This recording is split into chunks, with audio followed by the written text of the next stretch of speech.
திறக்கப்பட உள்ள கருணாநிதி நினைவிடத்தில் அமைந்துள்ள சிறப்புகள் என்னென்ன என்பதை இந்த தொகுப்பில் பார்க்கலாம்.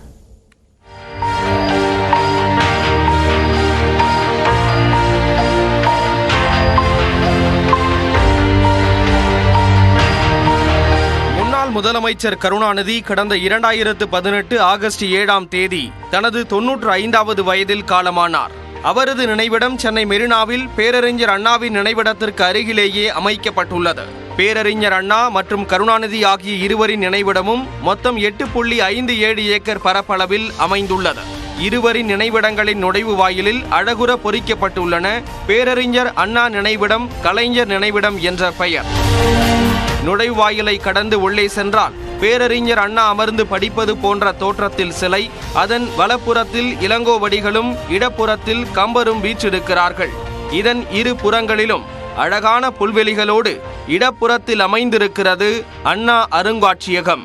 எதையும் தாங்கும் இதயம் இங்கே உறங்குகிறது என பொறிக்கப்பட்டுள்ள பேரறிஞர் அண்ணாவின் நினைவிடத்தை கடந்து சென்றால் எழுதும் வடிவிலான சிலையாக வீற்றிருக்கிறார் கருணாநிதி. இந்த சிலையை கடந்தால் ஓய்வெடுத்துக் கொள்ளாமல் உழைத்தவர் இங்கே ஓய்வு கொண்டிருக்கிறார் என்ற வாசகத்தோடு அமைந்திருக்கிறது கருணாநிதியின் நினைவிடம். கருணாநிதி நினைவிடத்தின் கீழ் நிலவரை பகுதியில் கலைஞர் உலகம் என்ற பெயரில் அமைந்திருக்கிறது ஓர் அருங்காட்சியகம். உள்ளே நடைபாதையின் வலப்புறத்தில் மிளிர்கின்றன திருவள்ளுவர் சிலை, குடிசி மாற்று வாரியம் உள்ளிட்டவற்றின் புகைப்படங்கள். இடப்புற சுவரில் தமிழ்த்தாய் வாழ்த்தும், அரசு நிகழ்ச்சிகளில் தமிழ்த்தாய் வாழ்த்து பாடப்பட வேண்டும் என 1970 கருணாநிதி அரசு பிறப்பித்த அரசாணையும், தமிழ்த்தாய் வாழ்த்து மாநில பாடல் என மு.க. ஸ்டாலின் பிறப்பித்த அரசாணையும் படங்களாக இடம்பெற்றுள்ளன. அதன் அருகே கலைஞரின் எழிலோவியங்கள் என்ற அறையில் கருணாநிதியின் பல்வேறு புகைப்படங்கள், அவரது படைப்புகள், நிறைவேற்றிய திட்டங்கள் தொடர்பான புகைப்படங்கள் நம்மை பிரமிக்க வைக்கின்றன. அதேபோல் உரிமை போராளி கலைஞர் என்ற அறையில் சென்னை கோட்டையில் முதன்முதலாக கருணாநிதி தேசிய கொடி ஏற்றி உரையாற்றிய காட்சி அமைப்பு உள்ளது. அத்துடன் கோபாலபுரம் இல்லத்தில் கருணாநிதி அமர்ந்திருக்கும் தோற்றம் இருப்பதோடு அங்கு வருவோர் நின்று புகைப்படம் எடுப்பதற்கும் வசதி செய்யப்பட்டுள்ளது. வலப்புறத்தில் கருணாநிதியின் மெழுகு சிலை நிற்பதோடு அவர் எழுதிய 8 நூல்களின் பெயர்களும் காண கிடைக்கின்றன. அதன் பிறகு அரசியல் கலையறிஞர் கலைஞர் என்ற அறையில் கருணாநிதி குறித்த 20 நிமிட படக்காட்சி ஒளிபரப்பாகிறது.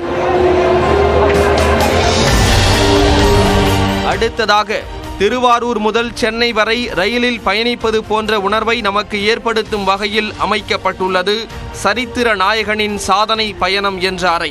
அறைகளுக்கு வெளியில் அமைந்துள்ள நடைபாதையின் இரு புறங்களிலும் பல்வேறு தலைப்புகளில் அலங்கரிக்கின்றன கருணாநிதியின் அரிய புகைப்படங்கள். அத்துடன் அங்குள்ள 5 தொலைக்காட்சிகளில் கருணாநிதி ஆட்சியில் தொடங்கப்பட்ட பல்வேறு திட்டங்களின் தொடக்க விழாக்களை கண்டு ரசிக்கலாம். மேலும் முதலமைச்சர் மு.க. ஸ்டாலினுடன் கருணாநிதி தோன்றும் புகைப்படமும் பெரிய அளவில் அமைந்துள்ளது. இப்பகுதியின் இறுதியில் காந்த விசையை பயன்படுத்தி அமர்ந்த நிலையில் கருணாநிதி அந்தரத்தில் மிதக்கும் காட்சி நம்மை வியப்பில் ஆழ்த்தும். நடைபாதையை விட்டு வெளியே வந்தால் நேரெதிரே கலைஞர் புத்தக விற்பனை நிலையம் இருக்கிறது. இவற்றையெல்லாம் கண்டு வெளியே வரும்போது வள்ளுவர் கோட்டம், பாம்பன் பாலம், அண்ணா நூற்றாண்டு நூலகம் உள்ளிட்டவற்றின் தோற்றங்கள் வண்ண விளக்கொளியில் ஜொலிக்கின்றன. இவ்வாறு அளப்பரிய சிறப்புகளுடன் புது பொலிவுடன் அமைக்கப்பட்டுள்ளது கருணாநிதியின் நினைவிடம். நியூஸ் 18 தமிழ்நாடு தொலைக்காட்சிக்காக பெரிய பத்மநாபன்.